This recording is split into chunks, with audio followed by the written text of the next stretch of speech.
আমাৰ অসমত 39 লাখ মহিলা 39 লাখ মহিলা গ্ৰাম্য অঞ্চলত আত্মসহায়ক গোটৰ সৈতে জড়িত আছে আৰু নগৰীয়া অঞ্চলতো প্ৰায় 3 লাখ মহিলা আত্মসহায়ক গোটৰ সৈতে জড়িত আছে কিন্তু আমি প্ৰথম অৱস্থাত গ্ৰাম্য অঞ্চলত যিসকল মহিলা আত্মসহায়ক গোট আছে তেখেতসকলৰ কাৰণে আমি এটা নতুন আঁচনি আৰম্ভ কৰিব খুজিছোঁ সেই আঁচনিটোৰ নাম হ'ল মুখ্যমন্ত্ৰীৰ মহিলা উদ্যমিতা আঁচনি বেসিক্যালি মহিলাসকলক এন্টাৰপ্ৰেনিয়ৰ হিচাপে ডেভেলপ কৰাৰ বাবে ই আমাৰ এক প্ৰচেষ্টা এই আঁচনিখনৰ প্ৰথম লক্ষ্য হ'ব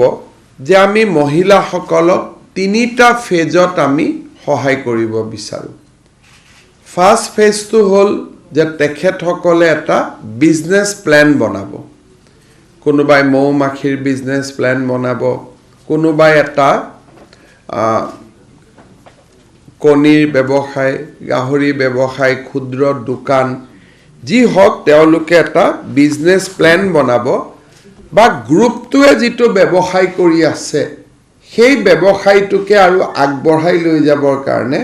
সমূহীয়াভাৱেও তেওঁলোকে প্ল্যান কৰিব পাৰে যে আমি চৰকাৰৰ পৰা ইমান টকা পাম 10 গৰাকীৰ পইচা যদি এক জায়গাত আমি ৰাখি দিও তেতিয়া আমাৰ গ্ৰুপটোৰ এক্টিভিটি আৰু ভাল হ'ব আৰু গ্ৰুপ নকৰো ইন্ডিভিজুৱেল কৰিম গ্ৰুপৰ কামটো কৰি থাকিম লগত ব্যক্তিগতও কৰিম এই বিজনেস প্ল্যানটো তেওঁলোকে আমাক জমা দিলে আৰু নিৰ্দিষ্ট প্ৰপত্ৰখন ফিলআপ কৰিলে তেওঁলোকক আমি চৰকাৰে প্ৰথম বছৰত 10,000 টকাকৈ আমি তেওঁলোকৰ বেংক একাউণ্টলৈকে ট্ৰান্সফাৰ কৰিম অৰ্থাৎ 39 লাখ মহিলাই 3,900 কোটি টকা চৰকাৰৰ পৰা লাভ কৰিব কিন্তু এই আঁচনিখনৰ হিতাধিকাৰী হ'বলৈ কেইটামান চৰ্ত থাকিব আৰু অসমত ইমান ডাঙৰ মাইক্ৰ ফাইনেন্স লোন ৰেহাইৰ পিছত কা লোন ৰেহাইটো আমাৰ উদ্দেশ্য নাছিল লোন ৰেহাইৰ পিছত মহিলাসকলক এক্টিভ কৰা এইটো এটা আমাৰ উদ্দেশ্য আছিল ইমান ডাঙৰ মহিলা সবলীকৰণৰ ওপৰত আমি আগত কেতিয়াও স্কিম লোৱা নাই 4,000 crores আমি আঁচনিখনত খৰচ কৰিম ইয়াত এই আঁচনিখনত প্ৰথমবাৰৰ বাবে আমি আৰু এটা বস্তু কৰিব খুজিছো যে এই মহিলা গৰাকীয়ে আসলতে ব্যৱসায় কৰিব সময় দিব পাৰিবনে না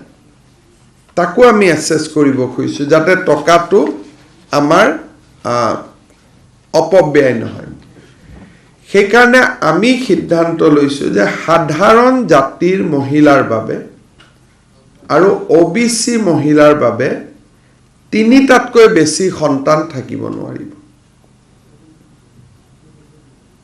সাধাৰণতে সৰু পৰিয়াল সুখী পৰিয়াল আমি 2টা কওঁ এই ক্ষেত্ৰত আমি 3টা কৈছো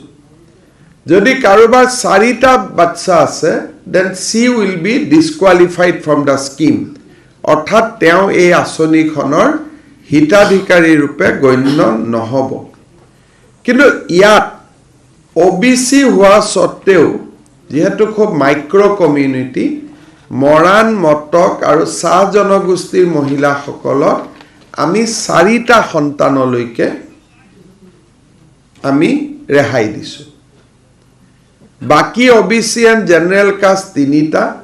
মৰাণ মটক আৰু চাহ জনগোষ্ঠী 4টা সন্তান থাকিলেও এই আঁচনিখনৰ হিতাধিকাৰী হ'ব পাৰিব অনুসূচিত জাতি আৰু অনুসূচিত জনজাতিৰ কাৰণে 4টা সন্তান থাকিলেও এই আঁচনিখনৰ হিতাধিকাৰী ৰূপে তেওঁলোক নিৰ্বাচিত হ'ব এই আঁচনিখনক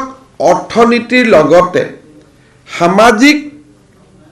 ন্যায়ৰ এটা ৰূপ দিবৰ কাৰণে আমি এই আঁচনিখনৰ হিতাধিকাৰীসকলৰ পৰা 2টা আমি আন্ডাৰটেকিং লম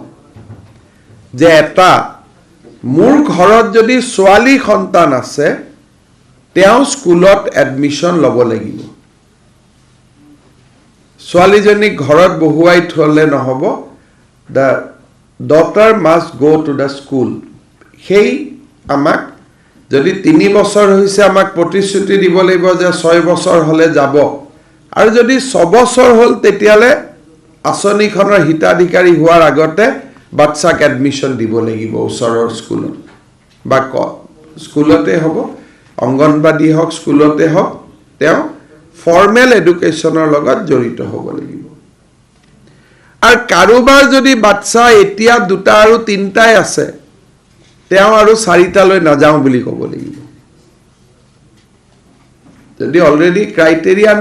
মোটামুটি আছেই যদি মই জেনেৰেল কাষ্টৰ মোৰ অলৰেডি 2টা বাচ্চা আছে এতিয়া 3টালৈকে আৰু মই নাযাওঁ বুলি ক'ব লাগিব কিন্তু 3টা থাকিলে আঁচনিখন পাব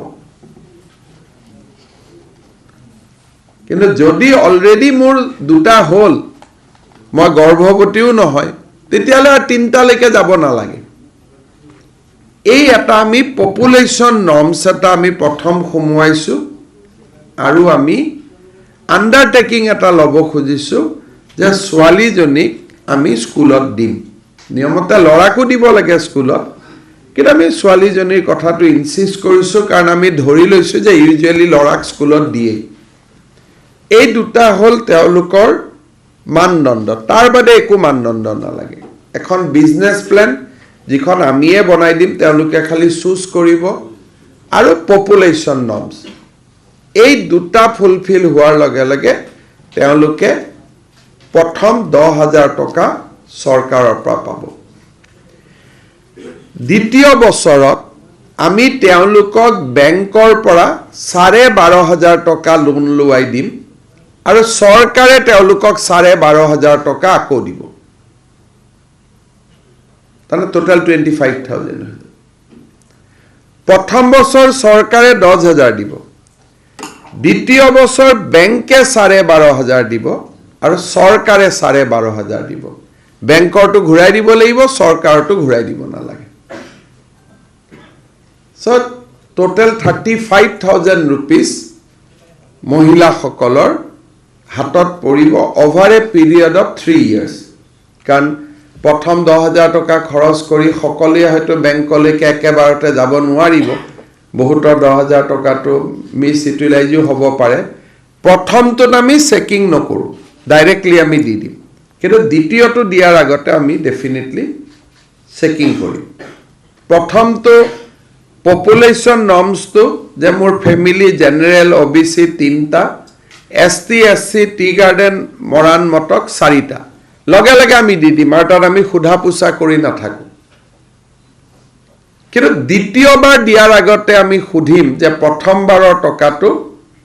ভাল কৰি খৰচ কৰিলে নে নাই সাধাৰণতে চৰকাৰৰ প্ৰপত্ৰসমূহ দিওঁতেও মানুহে 150-200 টকা লৈ লয় ইয়াৰ এখন প্ৰপত্ৰ হ'ব দুৰ্নীতি হয় প্ৰথম দিনা প্ৰপত্ৰ নিদিব সেইকাৰণে আমি এটা ডেট দিম যেনেকৈ 18 তাৰিখে আমি উজনি অসমৰ প্ৰত্যেক পঞ্চায়তত ফৰ্মখন দিম তাৰমানে 18 ল'ব লাগিব 19 আৰু নাপায় ফিলআপ কৰাৰ কাৰণে আমি আৰু এমাহ সময় দিম কিন্তু প্ৰপত্ৰখন যিটো ডেট আমি দিওঁ সেই ডেটটোতে কালেক্ট কৰিব লাগিব আৰম্ভ 18 ল'ব লাগিব প্ৰপত্ৰখন এদিনে কাৰণ গাঁৱতে দিম প্ৰপত্ৰখন নিজৰ পঞ্চায়ততে দিম 18 দিম 19 নিদিওঁ আৰু এটা স্কিমটো আৰম্ভ হ'ব ফিলআপ কৰাৰ পিছত তেওঁলোকে একমাহ ফিলআপ কৰিব তাৰপিছত পৰীক্ষা কৰিব স্কিমটো আৰম্ভ কৰোঁতে 2 মাহ 3 মাহ 4 মাহ সময় লাগিব যেটো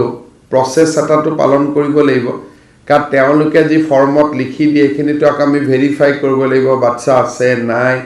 ইটো হিটো কিন্তু আজিৰ পৰা স্কিমটো আৰম্ভ হৈ গ'ল আৰু যেতিয়া প্ৰেছত মই ঘোষণা কৰিলো আজি কেবিনেটতো হৈ গ'ল 18 তাৰিখে কোনোবা এটা জায়গাত দিব 19 কোনোবা এটা জায়গাত দিব টোটাল 18 পৰা 25 ভিতৰত সবে ফৰ্ম পাই যাব এই জানুৱাৰী আমি এটা ধৰক টেণ্টেটিভলি ঠিক কৰিছোঁ এনেই মই এটা এক্সাম্পল দিছোঁ